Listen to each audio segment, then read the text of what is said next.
Selamat berjumpa kembali dengan video pembelajaran biodiesel. Pada video kali ini kita akan membahas lagi salah satu bahan baku yang dapat digunakan untuk membuat biodiesel. Bahan tersebut adalah low-cost feedstock atau bahan baku yang harganya murah.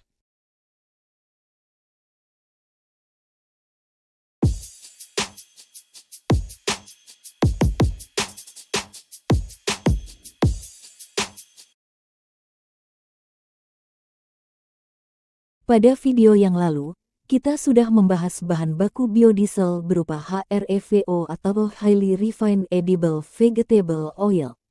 Kemudian, kita juga sudah membahas bahan baku NEVO atau Non-Edible Vegetable Oil. Pada video kali ini, kita akan bahas mengenai bahan baku biodiesel lainnya, yaitu low-cost feedstock atau bahan baku yang harganya murah. Mari kita simak bersama-sama.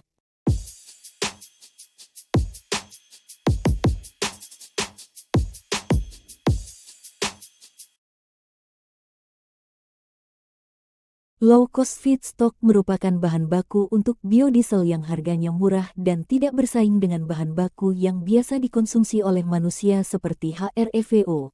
Dengan HREVO, produksi biodiesel menjadi mahal dan bersaing dengan kebutuhan manusia. Beberapa bahan yang termasuk dalam low-cost feedstock adalah minyak goreng bekas atau minyak jelantah, lemak hewani atau animal fat, yellow grease atau minyak kuning, dan palm fatty acid distilat atau distilat asam lemak dari kelapa sawit.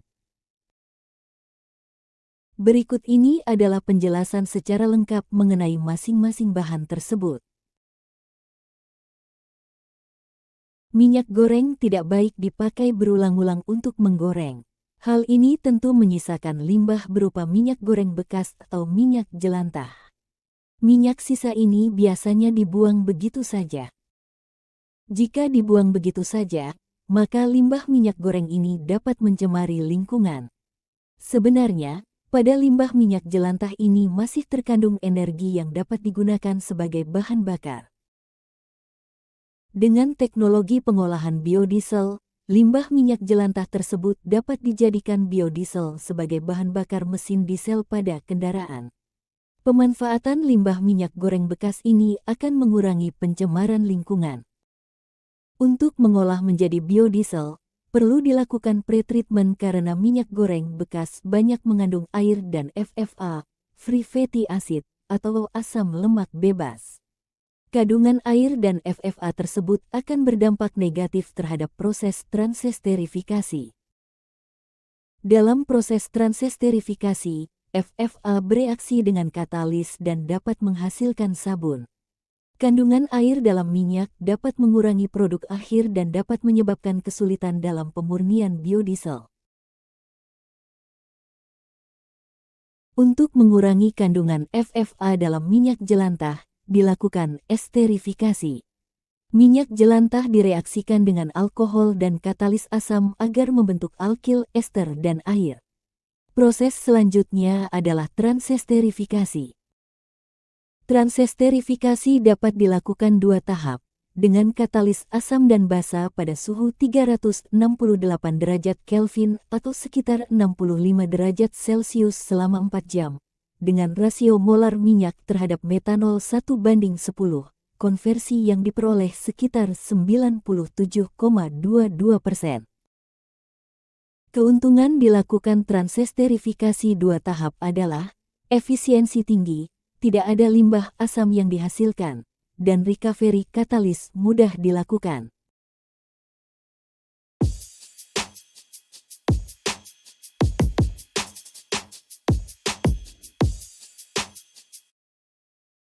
Bahan baku biodiesel selanjutnya adalah animal fat atau lemak hewani.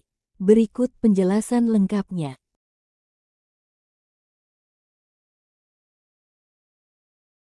Harga lemak hewani sangat terjangkau. Lemak hewani dapat berasal dari lemak ayam, sapi, domba, atau hewan-hewan lainnya. Oleh karena itu, lemak hewani menjadi salah satu bahan baku biodiesel yang sangat menjanjikan. Pada suhu ruang, lemak hewani berbentuk padat. Untuk mengubahnya menjadi fase cair dalam bentuk minyak, lemak dipanaskan pada suhu tertentu agar mencair dan berubah menjadi minyak. Kelebihan minyak hewani dibanding minyak nabati adalah biaya bahan baku lebih hemat dan biaya lahan yang digunakan lebih murah. Tetapi, untuk memenuhi bahan baku biodiesel, ketersediaannya tidak mencukupi jika hanya mengandalkan lemak hewani saja. Memerlukan bahan baku lainnya sebagai tambahan untuk menghasilkan biodiesel lebih banyak. Keuntungan biodiesel yang terbuat dari lemak hewani adalah memiliki angka setana yang tinggi. Selain itu, sifatnya tidak menimbulkan karat atau non-korosif. Kadar FFA dan air pada lemak hewani rendah.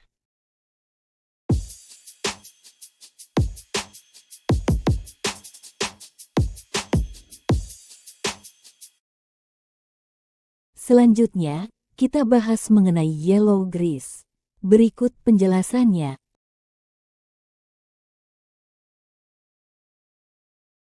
Yellow grease terbagi menjadi dua golongan.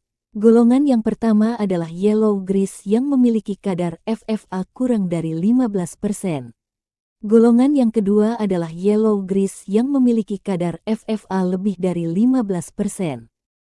Yellow grease merupakan produk olahan lanjut waste coconut oil atau minyak goreng bekas atau dari lemak hewani.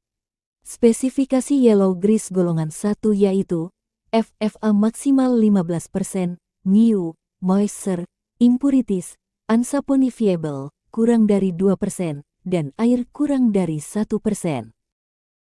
Yellow grease golongan 2 berasal dari minyak atau lemak hewani yang sudah dibuang ke saluran. Minyak ini dikumpulkan menggunakan grease trap untuk mengumpulkannya dari saluran. Namun, untuk mengumpulkannya membutuhkan usaha yang cukup merepotkan. Langkah-langkah pengolahan biodiesel dari yellow grease, penyaringan dari kotoran, esterifikasi beberapa tahap agar FFA turun, memerlukan banyak metanol, katalis asam, dan waktu proses lama. Pengolahan biodiesel dari yellow grease tidak ekonomis.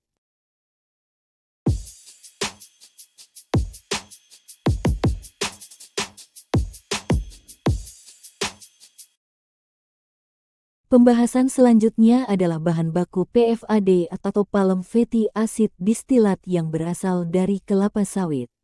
Berikut penjelasannya.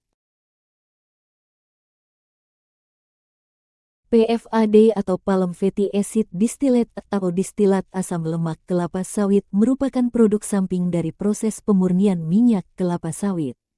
Distilat asam lemak kelapa sawit mengandung asam lemak bebas atau FFA sekitar 90%. Pada suhu ruang, distilat asam lemak kelapa sawit berwujud padat seperti gemuk yang berwarna putih kekuningan.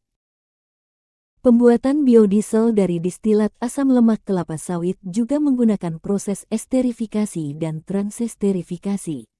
Proses transesterifikasi mengubah trigliserida dalam distilat asam lemak kelapa sawit menjadi alkyl ester dan gliserol.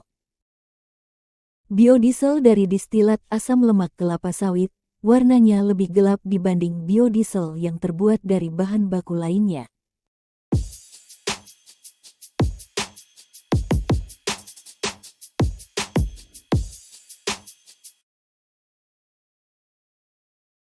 Berdasarkan penjelasan tadi, manakah bahan dari low-cost feedstock yang paling memungkinkan dan menguntungkan untuk dibuat sebagai bahan baku biodiesel? Apakah minyak jelantah, animal fat, yellow grease, ataukah distilat asam lemak kelapa sawit? Sepertinya, minyak jelantah yang paling memungkinkan. Karena, jelantah setiap hari dihasilkan oleh setiap rumah di lingkungan kita. Minyak jelantah dapat dikumpulkan sebagai bahan baku biodiesel. Namun, bahan lainnya juga tetap dapat digunakan.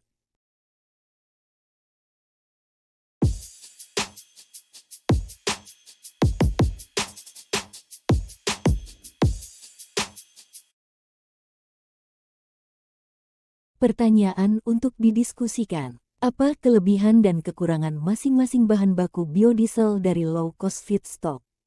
Silakan coba diuraikan kelebihan dan kekurangan dari minyak jelantah, animal fat, yellow grease, dan distilat asam lemak kelapa sawit.